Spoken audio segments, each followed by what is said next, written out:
A Tale of Two Honeys. Today we're tasting two of the Louisiana nectar varieties done by Two Warriors Meadery. Now, as you might recall, see the shirt?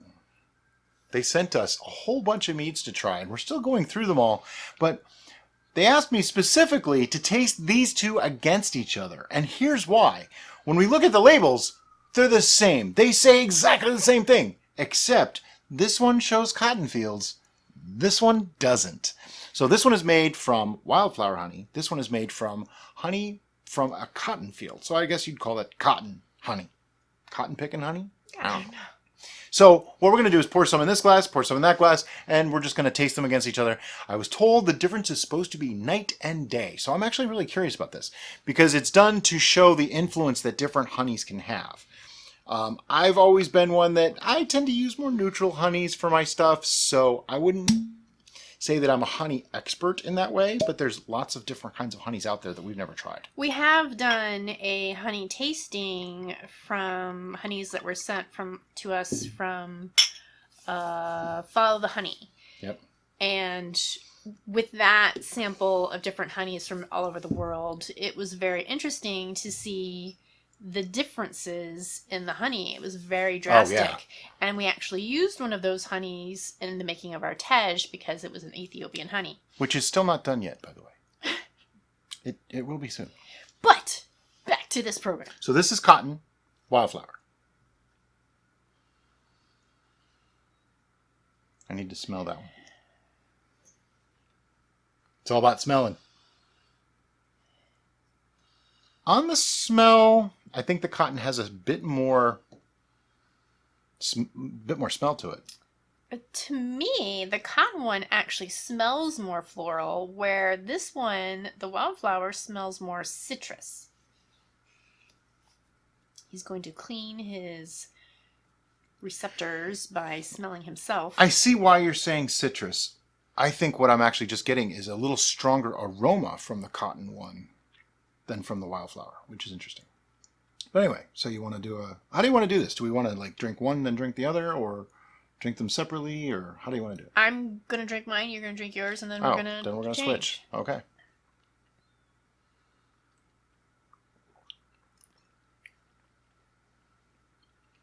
It's pretty dry.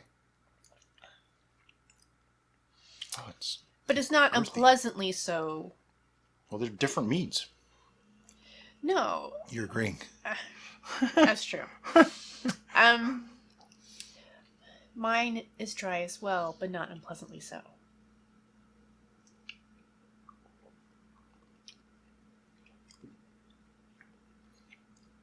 It's kind of earthy. Definitely has somewhat of a citrus tang in there, but it's not overly identifiable as like orange or lemon or lime. It's just like citrus-ish, if you will. Mine has honey up front, and then it becomes very cleansing, and it has that slight generic citrus going on. I'll tell you what, he's not wrong. They are night and day different. The wildflower is sweeter, much sweeter. You get more honey character. It's less earthy, more floral and citrusy. This is like earthy with a little bit of floral in it. They are very different.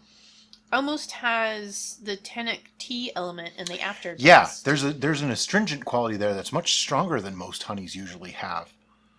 It's actually really interesting how different they are. Like it is, he's not wrong, night and day. Considering they're the exact same recipe, other than that, it's very interesting to me that the wildflower comes out with such a sweeter honey character.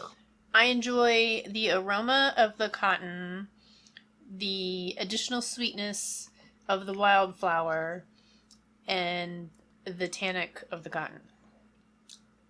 So go combine them. Maybe. I wouldn't combine them. I definitely appreciate what the cotton did. I'm just not sure it took that mead in the right direction for me. I really like the original Louisiana nectar. To me, it's very, very similar to my first mead.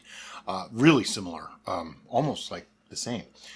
Which is actually funny because we've been putting off this particular taste test because we wanted to spread out the different options that we had from Two Warriors, so that way we could share that with you through an extended period of time. And on an almost daily basis, Brian would say, "Can I have the Louisiana nectar yet?" Yeah. I'm like, "We haven't finished Because I want to drink it. Because we paired this one originally with their blueberry pie, I think it was called. And I liked this one better. The blueberry pie is gone. Yeah, she drank it. I drank it all. And I'm not ashamed to say that. Because we didn't have to save it for anything. That I had to say. But, okay, my assessment is, rather obviously, I like the wildflower one better. I can appreciate the difference with the cotton. I feel like it should go with a different flavor. Like, if this was flavored with a different fruit, you know what would be perfect for this? Elderberry or hibiscus. Because it has an earthiness to it already.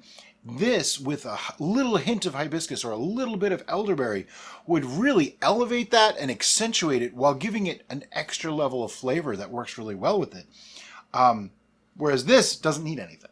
You know, and I just find it really interesting. The different honeys really do completely different things. We might have to start getting various honeys and do the same thing and test them all out. So if anyone wants to send us honey, stuff that we can't get, let me know.